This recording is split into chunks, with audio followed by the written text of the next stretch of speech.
안녕하세요. 소리의 가치입니다. 구독과 좋아요, 알림 설정 부탁드려요. 오늘의 사연 시작할게요. 일주일 내내 골머리를 썩다가 현실적인 조언이 듣고 싶어 글을 씁니다. 다른 것 가감하지 않고 적어볼 테니 서로의 입장을 편견으로 판단하지 마시고 현실적인 조언 부탁드립니다. 다소 내용이 긴 점 양해 부탁드립니다. 안녕하세요. 저는 30대 초반이고 누구나 알 수 있는 직장에 다니고 있습니다. 남자친구는 저보다 2살이 많고 4년 전 직장 상사의 소개로 만나게 되었습니다. 연말에 프로포즈를 받아 결혼하기로 하고 설 연휴에 저희 부모님께 인사와서 정식으로 결혼 허락을 받았습니다. 서로의 부모님께 명절에 선물을 보내거나 1년에 한두 번 같이 식사를 해서 처음 뵙는 건 아닙니다. 위로 4살 차이 나는 오빠가 있고 오빠는 2년 전에 결혼했습니다. 아버지는 제가 5살 때 사고로 돌아가셨고 엄마 혼자 오빠와 저를 성인이 될 때까지 키우셨어요. 제가 대학교 들어간 해에 지금의 아버지를 소개시켜 주셨고 아버지와는 제가 고등학교 입학할 때부터 만나고 계셨다고 해요. 새아버지와 엄마, 저 이렇게 지내고 있습니다. 어렸을 때 아버지가 없어 엄마가 힘들게 일하셔서 저희를 키웠어요. 대학 갈 때는 몰랐지만 아빠가 저희 몰래 등록금을 다 내주셨더라고요. 졸업하고 알았습니다. 지금은 풍요롭진 않지만 못 먹고 못 사는 거 없이 지내시고 계십니다. 엄마도 아빠도 아직 젊으시고 노후 준비 잘하고 있으니 우리들 미래만 보고 살라고 하시는 나도 결혼하면 우리 엄마처럼 살고 우리 아빠 같은 사람이랑 결혼해야겠다 라고 생각하게 하는 정말 너무 감사한 부모님이십니다.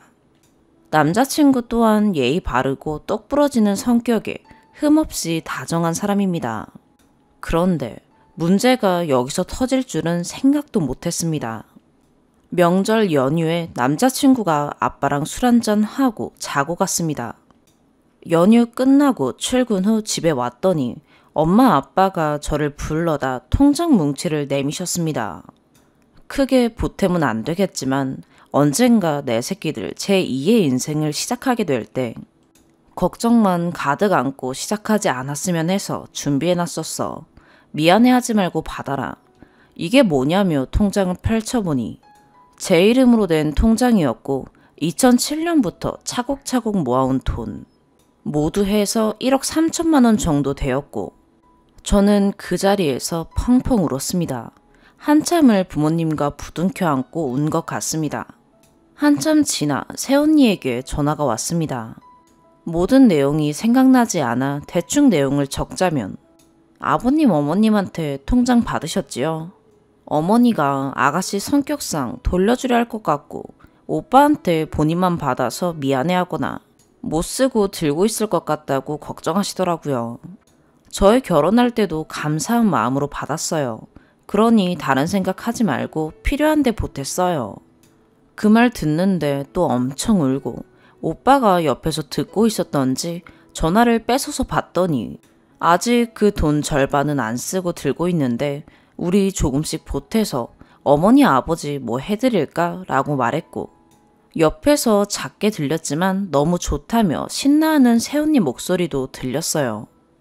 그래서 혹 제가 모은 돈으로 결혼 자금을 쓰고 부족하면 보태 쓰겠지만 최대한 건드리지 말고 부모님께 다른 방법으로라도 갚아드려야지 라고 다짐했습니다. 그리고 핸드폰을 보니 남자친구의 부재중 전화와 톡이 와 있더라고요. 제가 우느라 정신이 없어서 연락을 못 받았나 봐요. 그래서 남자친구에게 연락했는데 제 목소리가 안 좋으니 무슨 일 있냐고 묻는데 또 울컥하고 펑펑 울었습니다. 진정하고 왜 그러냐길래 상황을 다 이야기했습니다. 남자친구도 같이 울어주고 부모님께 정말 잘해야겠다며 같이 효도하자고 했습니다. 여기까지는 다 좋았습니다. 이틀 정도 별다른 일 없이 지나갔습니다.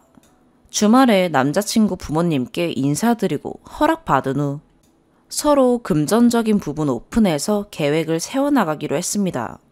근데 17일 오전에 모르는 번호로 문자가 한 통 왔습니다. 아가, 안 바쁠 때 전화 좀 다오. 나 땡땡이 엄마야. 잠깐 짬내어 전화드렸습니다. 남자친구의 어머니는 저에게 이렇게 얘기하셨습니다. 너네 엄마랑 새아빠가 돈 줬다면서 결혼할 때 보탤 거지? 땡땡이가 모아놓은 돈이 별로 없어. 너도 알잖니? 우리 집 형편이 돈 보태줄 형편이 못 돼. 너네 엄마 엄청 고생하셨겠네. 그래도 새 시집 잘 들어 호강하나 보다. 라며 하하호호 웃으시며 말씀하시는 겁니다. 앞의 말은 저런 느낌으로 하셨는데 뒤에 새 시집 잘 들어 호강하나 보다 라고 하신 말은 잊혀지지가 않네요. 저는 어렵기도 했고 당황스러워서 제대로 된 대답도 못하고 오빠랑 상의하도록 하겠습니다. 라고만 제대로 얘기한 것 같습니다. 그리고 남자친구에게 전화해서 어머니께 얘기했냐고 물어보니 응 이라고 하는데 제가 말하지 말라고 한 것도 아니고 없는 사실을 얘기한 것도 아니니 뭐라 할 수는 없더라고요. 사실 그때 그 감정과 상황이 정리가 안 된 것 같습니다. 그리고 지난 주말 남친 부모님께 인사드리고 결혼 허락을 받으러 갔습니다. 정말 임금님 수락상처럼 상다리 부러지게 차려주셨고 너무 좋은 어머니셨어요. 식사 후 남자친구와 여동생이 커피를 사러 갔고 그때 어머니가 꺼내신 얘기를 저는 받아들이기 힘들어서 고민을 하게 되었습니다. 원래 여자는 결혼하면 본인 집 다 버리고 오는 거야. 너도 그럴 각오로 결혼하는 거잖아. 땡땡이랑 돈 얘기는 해봤어? 지도 돈 보태달라고 모은 돈 없냐고 땡강 부리는데 그 얘기 듣고 너 원망도 조금 했다. 근데 네 돈이 우리 돈인 거고 우리 돈이 네 돈인 거잖니. 오히려 잘 됐다고 생각한다. 덕분에 빚은 좀 줄겠네. 차도 하나 사라. 결혼해서도 그 조그만한 차 끌고 다니는 건 좀 아니잖아. 이런 식으로 얘기하셨어요. 조금 당황했는데 별 내색 없이 커피 먹고 대화 좀 더 하다가 나왔고 남자친구랑은 저희 집 근처 카페에서 얘기를 좀 더 나눴습니다. 이제 우리 서로 금전적인 부분 오픈하자 해서 그 자리에서 오픈했습니다. 저는 모아놓은 돈 7천만 원, 부모님이 주신 1억 3천에서 정말 준비 자금이 너무 부족할 경우 5천까지 사용할 용이 있고 그 외에는 그 돈은 냅두고 싶다. 차량은 레이 있고 결혼 후에도 굳이 차 바꿀 필요 없이 이 차량 사용하는 것도 괜찮다고 생각한다. 빚은 없으며 연봉은 6,200만 원이다. 남자친구는 보증금 제외하고 모아놓은 돈 2천만 원. 부모님 지원 없고 현재 학자금 대출 1,500만 원가량 남은 상태다. 현재 독립해서 살고 있는 월세집 보증금 1억 1천만 원에서 2천만 원은 본인 돈. 나머지는 대출이고 현재 보증금 대출은 2천만 원가량 갚은 상태이며 연봉 6,800만 원, 결혼하면 차량은 중형 이상의 세단으로 바꿨으면 한다. 여기까지는 별다른 문제가 없었는데 그 후에 남자친구 말이 저로서는 받아들이기가 조금 힘듭니다.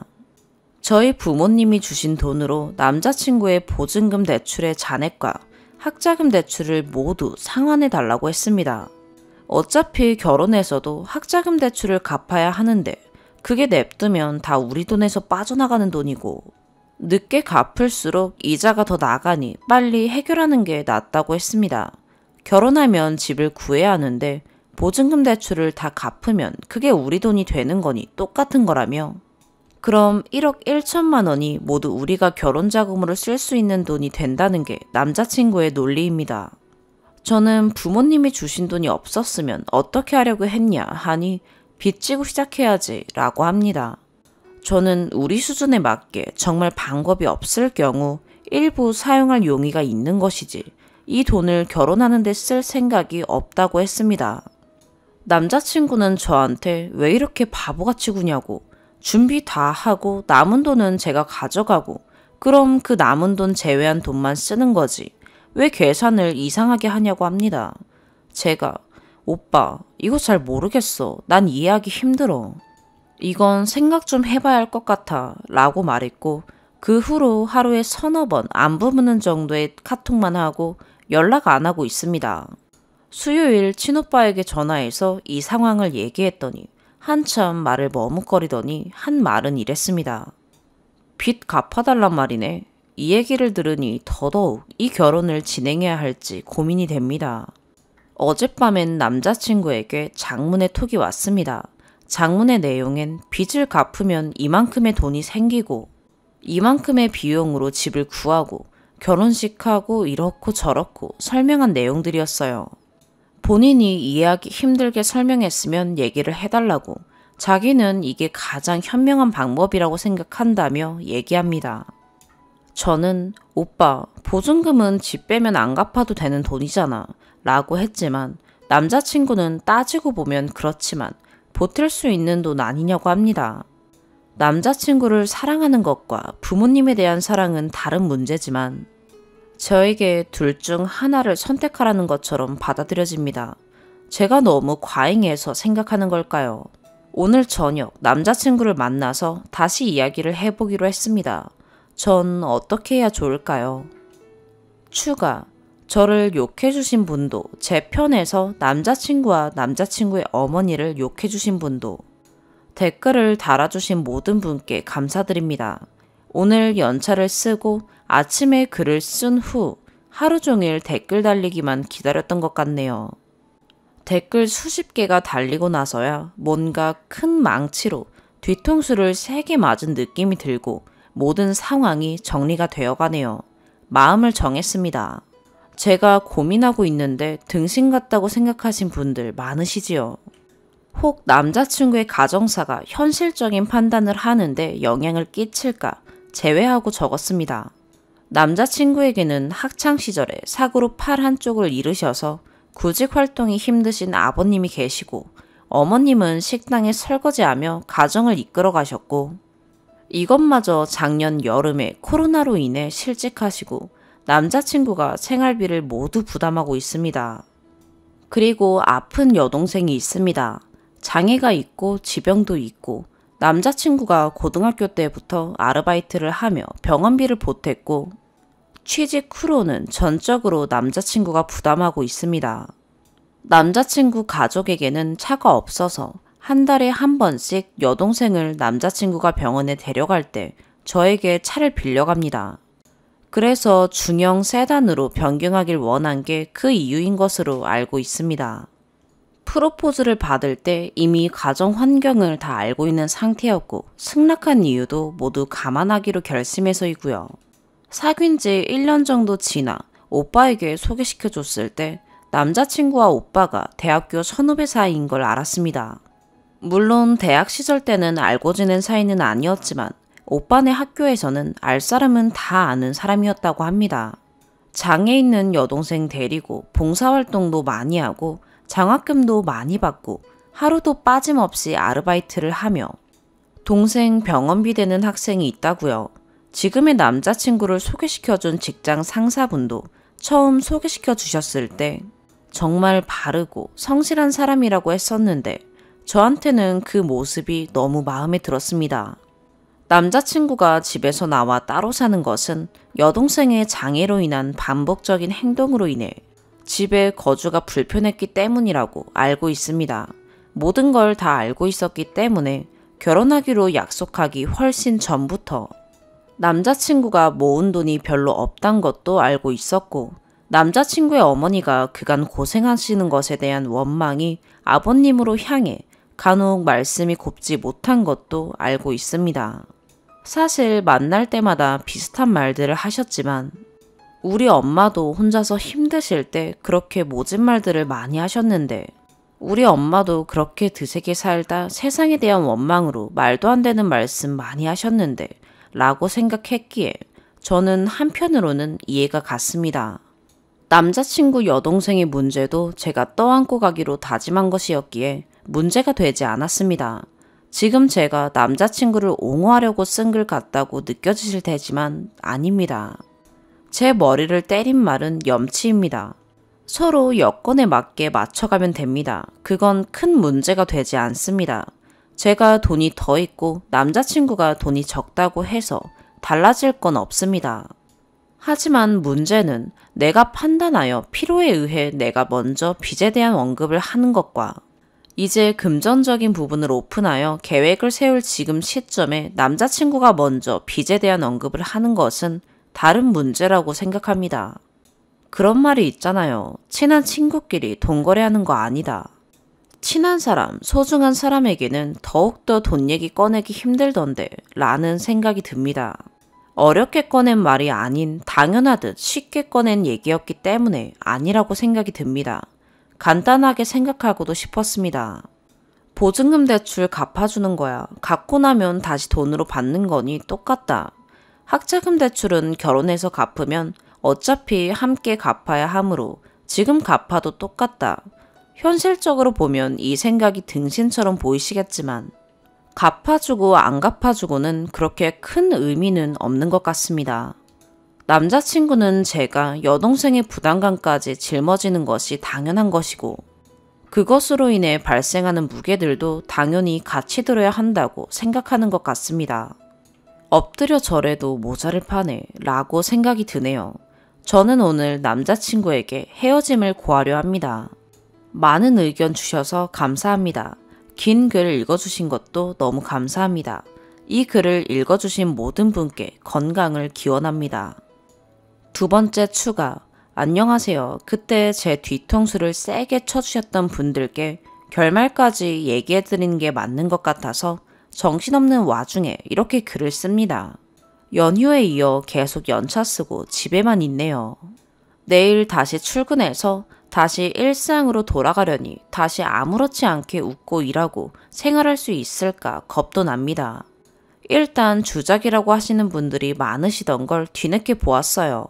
해명을 할 이유는 딱히 없지만 제 이야기와 진심 어린 조언들 모두 거짓으로 매도되는 것이 참으로 싫으네요. 저는 남자친구와 헤어졌습니다. 4년이란 시간 동안 되게 당연하단 듯이 곁에 있던 사람, 도와주었던 사람이었는데 한순간에 사라지니 마음 한켠이 뻥 뚫린 것 같네요. 그렇다고 다시 돌아갈 생각은 없습니다. 안전 이별하라는 얘기, 오빠 데리고 가란 얘기 많이 해주셨는데 그럴 사람이 아니란 걸 알았고 제가 바보처럼 너무 사람을 믿어서 그런지 혼자 만났어요. 그 사람도 저도 한참 동안 아무 말 없이 앉아있다가 제가 꺼낸 한마디가 우리 그만하자였고 그가 꺼낸 한마디는 정말 미안하다 였어요. 저는 몇 분 동안 눈물이 터질 것 같은 걸 참다가 돌아 나왔어요. 그도 고개를 숙이고 제가 가는 모습조차 보지 못한 것 같아요. 그리고 그 후로 연락이나 찾아오는 일은 없었습니다. 아직 저는 마음의 정리가 필요한 것 같습니다. 그젯밤 아빠한테 맥주 한잔 하자고 하고 사실대로 이야기했고 오빠는 헤어지고 돌아오는 길에 모두 다 털어놨어요. 묵묵히 듣고 계시던 아빠가 고생길인 걸 뻔히 알고 보내려니 그렇게 속이 탔었는데 그래도 네가 다 감수할 수 있을 만큼 좋다고 하니 어떻게 반대를 하겠니? 헤어졌다는 소식이 반갑기도 하고 마음이 너무 아프다. 너무 뻔한 위로지만 시간이 지나면 아물 거란다. 그동안 혼자 앓느라 힘들었겠구나. 아빠는 언제나 네 편이란다. 너는 다른 걱정 말고 마음 추스리기만 해라. 엄마에게는 내가 말아마. 대충 이렇게 얘기하셨던 것 같네요. 주무시는 엄마 깨실까 소리 죽여 우느라 힘들었던 날이었어요. 달라진 건 아무것도 없는데 제 마음속 큰 무언가만 툭 빠진 기분이에요. 세상 모든 게 달라진 게 아무것도 없는데 저만 마음이 쓰리네요. 힘이 되어주셔서 정말 감사합니다. 앞으로 원하는 모든 일들 이루어지시길 진심으로 기도할게요. 두 번째 사연입니다. 저는 20대 중반 여대생이고 졸업 유예 상태입니다. 작년 말에 운 좋게 서울에 있는 회사에 인턴으로 합격해서 1월부터 일하고 있습니다. 집에서 회사까지는 왕복 4시간 거리입니다. 애초에 체력이 좋은 편은 아닌지라 출퇴근만으로도 힘들고 벅차합니다. 얼마 전 저는 몸살 기운이 있었습니다. 안 그래도 아픈데 퇴근길 지하철에 낑겨서 오니 몸이 더 아프더라고요. 집에 도착하니 저보다 더 먼저 퇴근하신 엄마가 삼계탕을 드시고 계셨습니다. 참고로 엄마는 회사가 집 근처이고 차로 출퇴근하십니다. 아파서 입맛이 없었지만 약도 먹어야 하고 삼계탕 냄새에 배가 고파 저도 밥을 먹게 되었습니다. 저는 그 전날 시켜 먹고 남은 해물찜을 데워 먹었습니다. 제가 밥을 먹으려니 엄마도 삼계탕을 먹으며 해물찜을 드시더라고요. 저는 삼계탕과 밑반찬엔 아예 손도 안 댔으며 그냥 남은 해물찜 양념에 밥 비벼 먹었습니다. 저보다 먼저 엄마가 저녁을 드시고 있었던 터라 제가 중간쯤 먹었을 때 엄마가 다 먹고 수저를 내려놓더라고요. 그러더니 그대로 거실에 누워 TV를 보는 겁니다. 뭐 그럴 수도 있다고 생각을 한 저는 밥을 다 먹은 후 뒷정리를 다 했습니다. 음식물 쓰레기를 버리고 엄마가 발라놓은 삼계탕 뼈를 치우고 엄마가 먹은 반찬 뚜껑도 닫아서 다 냉장고에 넣고 행주를 빨아 식탁도 닦고요. 제가 뒷정리를 했으니 엄마가 설거지를 하실 줄 알았습니다. 그래서 군말 없이 뒷정리를 한 거고요. 그 후 방에 들어가려니 엄마가 저에게 어딜 들어가냐 설거지 안 하냐 라길래 저는 내가 뒷정리 다 했으니 엄마가 설거지 해야지 라고 했습니다. 그때부터 엄마가 내가 왜 설거지를 해야 하냐 너가 마지막에 먹었으니 너가 해 라고 하더라고요. 자신이 먹은 수저조차 개수대에 넣어놓지도 않고 당연하듯이 TV를 보며 깔깔대는 엄마가 이해가지 않았습니다. 그렇게 엄마와 저는 말다툼을 했습니다. 엄마는 자꾸 저에게 너가 설거지하면 손가락이 좀 부러지냐 설거지 좀 하면 어떠냐 하고 저는 몸이 안 좋다고 말했는데도 설거지 하나 한다고 쓰러지냐 라고 하더라고요. 이미 개수대엔 설거지거리로 꽉 차 있었고 엄마가 먹고 나간 아침 설거지까지 밀려 있었습니다. 참고로 저는 아침을 먹지 않습니다. 그래도 계속 빽빽 화를 내며 무작정 설거지는 제가 해야 한다는 엄마의 말에 화가 나서 엄마는 너무 뻔뻔하다 라고 한마디 하고 결국 제가 설거지를 했습니다. 그제서야 엄마도 아무 말도 안 하더라고요. 문제는 그 다음날입니다. 엄마는 다음날 아침 갑자기 저에게 부모한테 뻔뻔하다고 하는 자식이 어딨냐며 저에게 화를 내고 심한 욕설을 하였습니다. 그래서 어제 내가 설거지하지 않았냐고 하니 부모가 시키면 그냥 이해하고 설거지하면 되지 어디 어른한테 뻔뻔하다 하고 설거지를 하는 년이 어딨냐고 하네요. 그러면서 저에게 나중에 이 집안의 재산과 자신의 주식, 적금 등등 저에게 단 1원도 안 줄 거며 다 동생에게 넘길 거다. 넌 자식 새끼도 아니다. 라는 폭언을 날렸습니다. 그리고 앞으로 집에서 밥을 일체 먹지 말라 하더라고요. 먹으면 가만 안 둔다나 어쩐다나 그 후부턴 엄마랑 저는 서로 말을 안 하고 지냈습니다. 엄마가 아예 절 개무시하더라고요. 그래서 저도 퇴근하면 방 안에서 거의 안 나오고 조용히 틀어박혀 지냈습니다. 밥은 어차피 회사에서 점심에 많이 먹거나 아니면 퇴근하고 편의점에서 먹을 거리를 사서 방에서 먹었기에 상관은 없었어요. 어제 퇴근하고 집에 왔는데 갑자기 엄마가 절 엄청 째려보더니 저에게 앉아보라고 하더라고요. 그래서 앉았더니 그때부터 너가 아직도 뭘 잘못한지 모르냐? 어떻게 부모한테 뻔뻔하다고 할 수 있냐?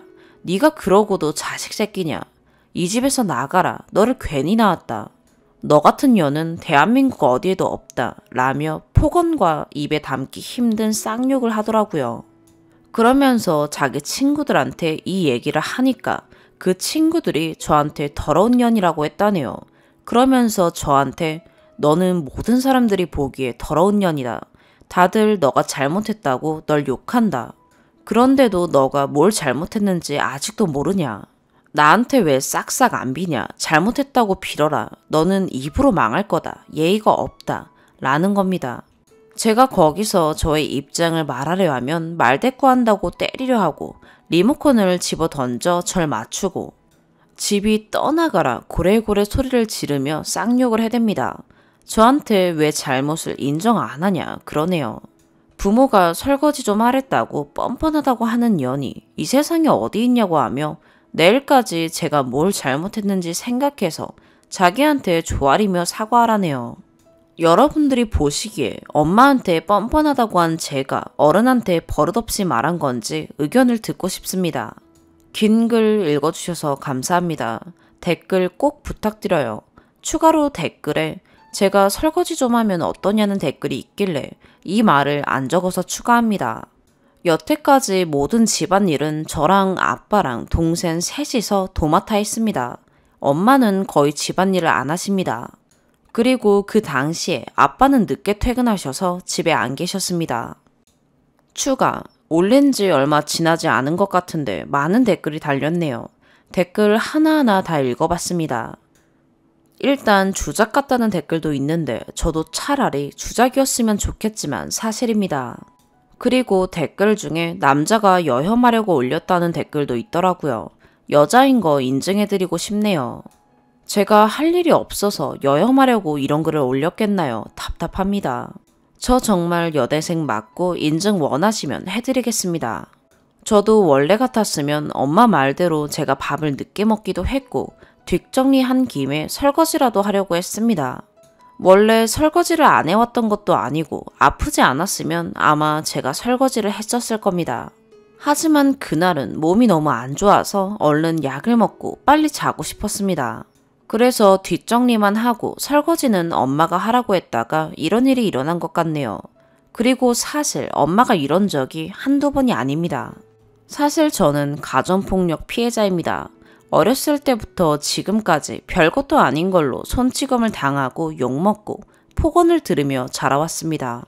정신과를 데려가 보라는 댓글도 있는데 정신과 치료는 중고등학생 때 저 혼자만 받았습니다. 그 당시 담임선생님, 아동보호센터 직원들까지 엄마에게 상담을 받아보라고 권유했지만 엄마는 되려 자기는 정상적이고 제가 문제가 있다고 상담을 완강히 거부하셔서 저만 받았었네요. 물론 고등학생 때 담임선생님의 도움으로 경찰에 신고도 해봤었지만 그 당시엔 가정폭력 문제가 그렇게 이슈적이지도 않았고 단순 모녀 간의 해프닝이라고 결론지어 흐지부지 마무리돼서 지금까지 온 것 같습니다. 아직까지도 엄마는 자신은 아무런 문제가 없으며 제가 이상하고 비정상적이라고 생각하십니다. 심지어 아빠마저도 엄마에게 잡혀 살고 있습니다. 한마디로 엄마가 집안에서 절대군주이고 엄마가 뭐라 하면 그 누구도 뭐라 하지 못합니다. 엄마 말이 곧 법인 거죠. 그래서 사실 아빠한테 말해도 소용이 없어요. 이번 일에 대해서도 아빠께서는 그냥 제가 엄마에게 사과하고 조용히 끝내라고 하시네요. 그리고 계모는 아니고 진짜 친모 맞습니다. 엄마랑 저랑 생긴 게 너무 닮았어요. 누가 봐도 엄마랑 딸입니다. 미성년자까지는 집에서 지내다가 제가 대학을 집과 먼 곳으로 가서 3년 동안 떨어져 지냈습니다. 작년에는 학교가 1년 내내 비대면이어서 집에서 지냈었고 이렇게 올해까지 왔네요. 당장 모아둔 돈도 없고 그 누구도 지원을 안 해줄 것 같아서 망설였는데 이제 싼 고시원이라도 얻어서 나가 있으려고 합니다.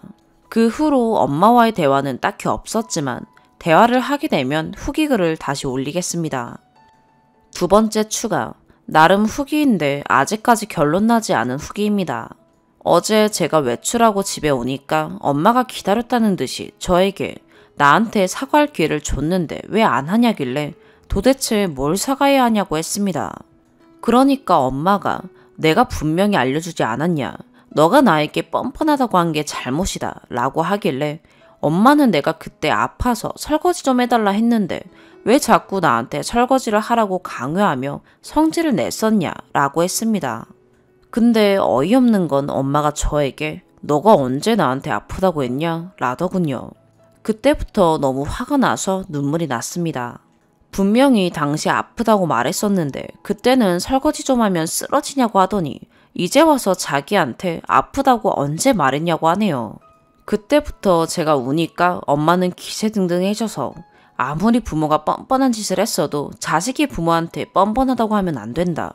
너가 말실수한 거다. 밖에서도 그러고 다니냐. 예의 없다. 싸가지 없다. 학교에서 예의범절도 안 가르쳤냐. 네 애비한테 가정교육 받은 거냐. 뻔뻔하다는 말은 네 친구들한테나 가서 쓰는 거다. 라며 악에 받쳐서 소리치더라고요. 그래서 저는 난 그 당시에 몸이 아팠고 왕복 4시간 왔다 갔다 하느라 많이 지친 상태였다 라니까 그럼 회사를 관두라네요. 참 쉽게 말하죠. 저는 여기서 아무리 그래도 수저 정도는 개수대에 넣었어야지. 만약에 반대로 내가 그랬으면은 엄마는 나에게 칼 들고 달려왔을 거다 라고 말하니까 맞는 말인지 거기선 아무 말도 못하더라고요. 그러더니 몇 초 후에 혼자 눈 뒤집혀서 그래서 지금 어쩌라는 거냐. 내 명의로 된 집에 얹혀 사는 네가 더 뻔뻔한 년이다. 여기는 내 집이니 당장 나가라. 네가 나한테 개길 군번이냐 라네요. 도저히 말이 안 통합니다.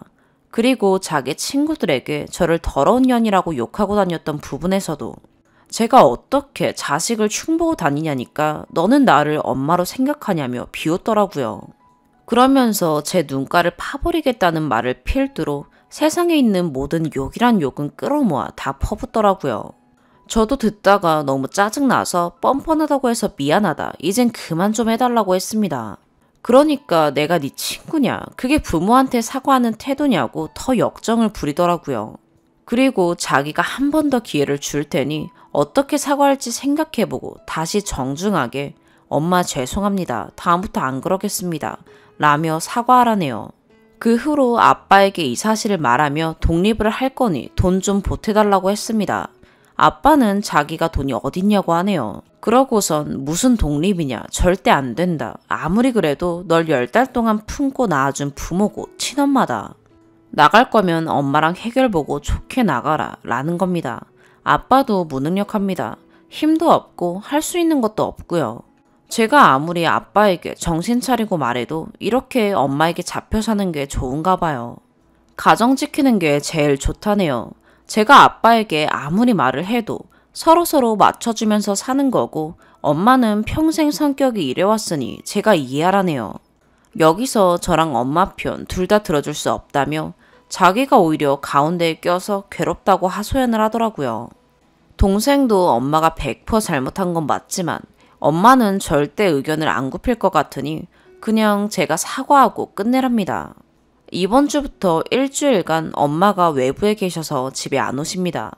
엄마가 안 계신 일주일 동안 최대한 저렴한 고시원 알아봐서 나가보려 합니다.